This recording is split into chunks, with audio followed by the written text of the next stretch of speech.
represents the feed where the reels unwind. Off the real podcast, digging deep in the grind. 80 flicks, low cash, big dreams in the frame. No blockbuster hype, just the realest in the game. Review so sharp.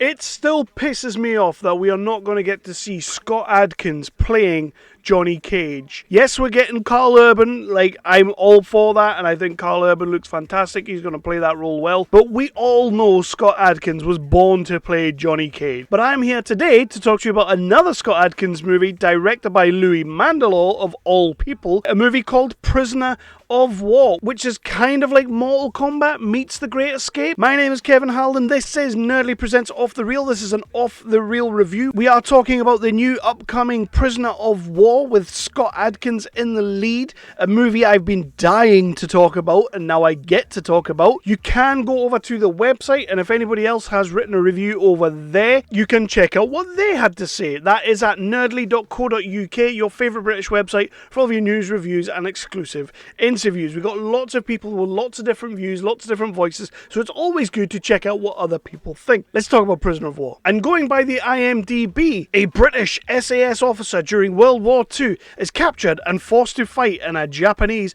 internment camp. That's where the Mortal Kombat bit comes into it.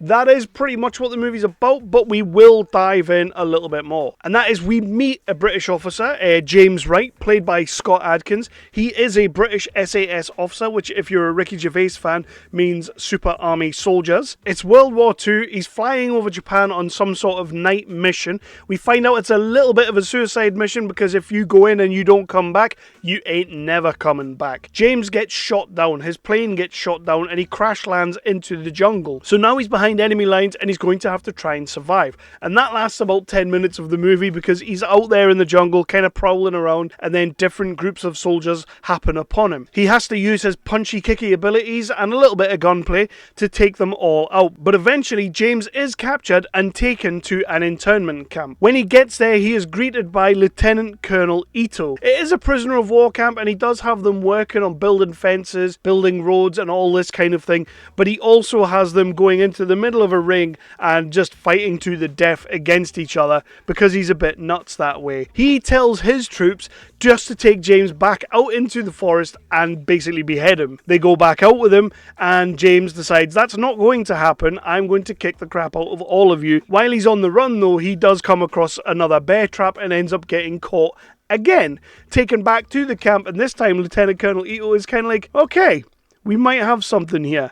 Let's put this guy in the ring tomorrow. He's like, tomorrow you die. James gets taken to where his bunk is going to be, and this is where he meets the rest of the cast of characters. We do have some other soldiers from other nations who've all been spending time at this camp and have formed somewhat of a bond, formed somewhat of a team, with obviously the captain being the top guy. And then what he realizes is that if they work together, we could maybe try and escape, but also we need to get through this day-to-day situation. Not everybody's happy to be at the camp, including the Japanese, so maybe we have a little bit of wiggle room here. And they realize that actually James is going to be quite handy, while James realizes that actually some of the other crew, the likes of the Beard and Villanueva and Captain Collins, these guys are going to be helpful for him as well. In the meantime, he has to kind of go up against whoever Colonel Ito puts in front of him, and that's kind of going to be the hard part, although it's not going to be too hard because it's Scott Adkins and he can kick the shit out of anybody. I don't really want to tell you any more about the plot other than James does begin to really agitate Ito, and Ito really just keeps trying to think, how the hell am I going to take him out? But he does have a lot of respect for him because he realizes that he's trained in martial arts and in karate and kung fu in sort of styles he should not be trained in. Styles he definitely shouldn't be proficient in, but he absolutely is. So there's this kind of level of respect to what's going on. Let's get into our cast and crew. And I'm going to start with Scott Adkins. What better place to start? This is absolutely Scott Adkins' movie. As James Wright, he plays this absolutely brilliantly. I will say, at the start of the movie, when he first gets to the camp and he has that stiff upper lip British accent, like, oh, hello, chaps, good golly, what's going on? It was a little bit jarring to start off with, but he does loosen that off as the movie goes on, and it becomes less jarring. There's a lot for him to do here, though, and something we've always known about him is that he can do the punchy kicky things. Very rarely does he get to really deep dive on a character piece. Every now and then, maybe Boyka, he gets to do it with that character. Debt Collectors, a little bit with that character. Again, Louis Mandylor was in that as well. Louis Mandylor is here directing him. Avengement, which is my favourite all-time Scott Adkins movie. He does some really good character work in that movie. But here we are, he gets to play this serious role. He's getting to put himself forward, and I love that we're getting to see that with Scott Adkins. I do wonder, he is also credited as a writer on this, so I do wonder if that's what he's kind of done. I'm going to write myself a nice little meaty part that I can really get my teeth into and we can really do something with. It's definitely one of my favourite roles as James Wright, so there is that. Donald Cerrone, who I only know as MMA, UFC, he's a fighter of some sort, I know that much, so he's pretty handy. I do know he's been popping up every now and then in some movies here and there, so it's good to see him here. And he does play a good role as Captain Collins, kind of leading the ragtag gang of POWs and sort of keeping them in tow and making sure they know the rules of the game and how things are going to work. Big fan of Donald Cerrone. I didn't know I was, but he's doing a really good job in here and I can't complain at all. Michael Renee Walton is the Beard. The Beard is kind of that character who can get things done within the POW camp. He's able to get radios, he's able to get bolt cutters, he's able to get cigarettes, he's able to get things sourced, is what I'm trying to say.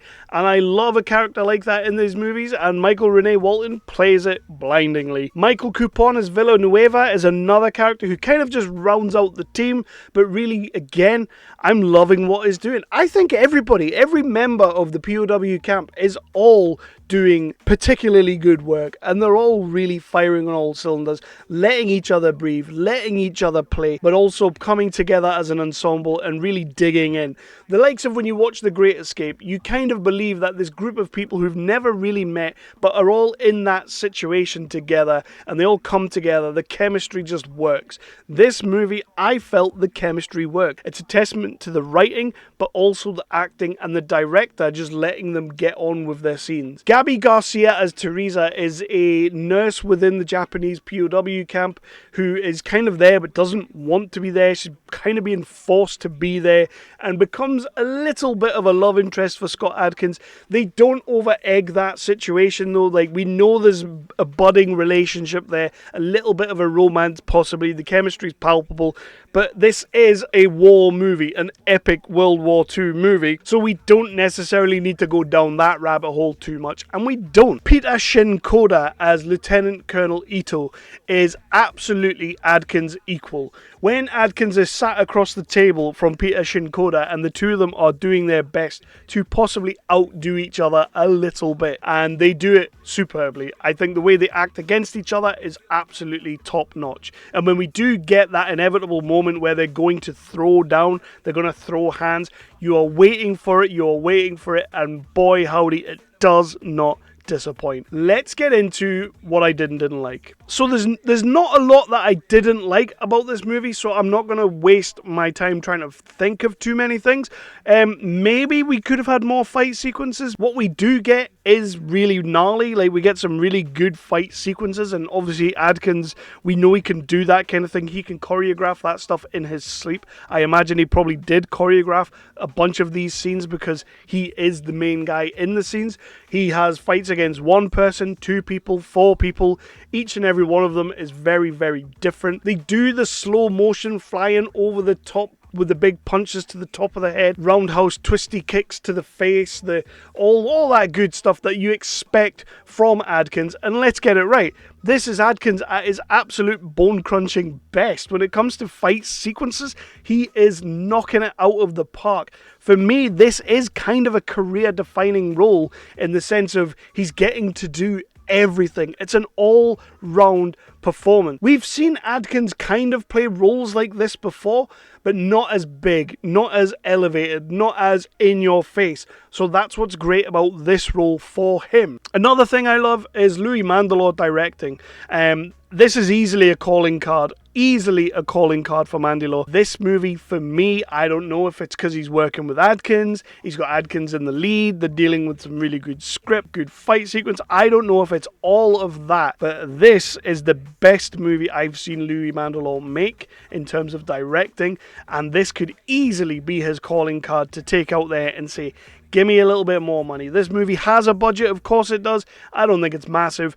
But if you give this man a little bit more money, I'd love to see what he's going to do with that. He's going to run with it and he's going to come out with something even better. How about this one? Jesse V. Johnson, the director of The Debt Collector and The Debt Collector 2.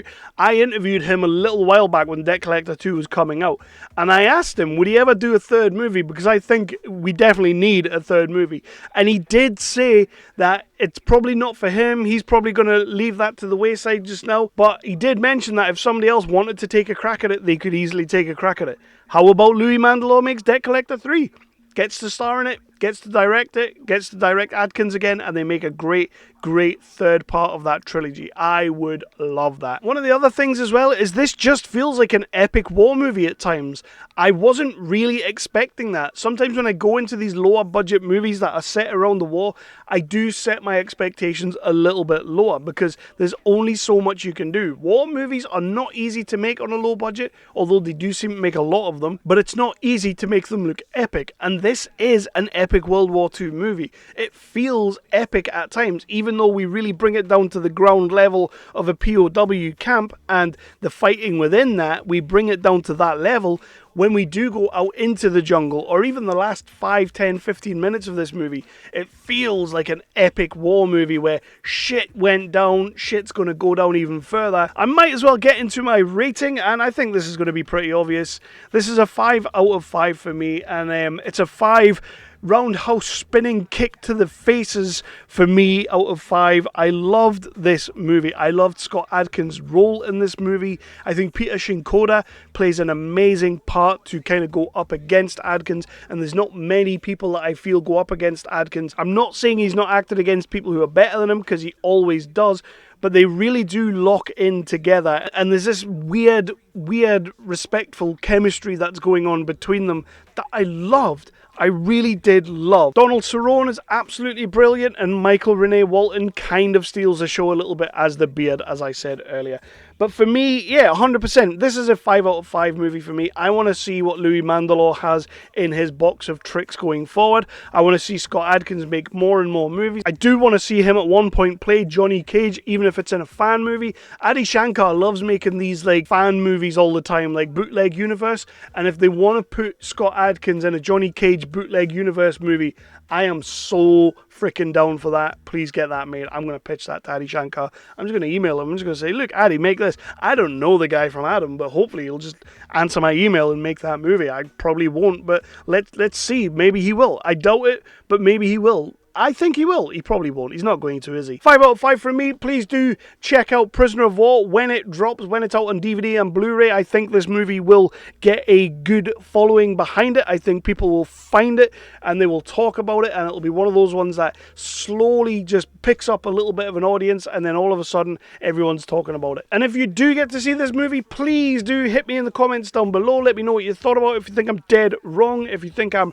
right in certain places, if you think this movie is good, if you think this movie is bad, hit me in the comments down below. I will let you know what I think of your take. We can carry on the conversation down there. That's where it always continues, because I do like to carry on that conversation. In the meantime, please do hit that like button, hit that subscribe, and ding that notification bell. Let people know where we are, who we are, and what we do. It all helps with the algorithm. If I don't see you in the cinema, I'll see you in the next review.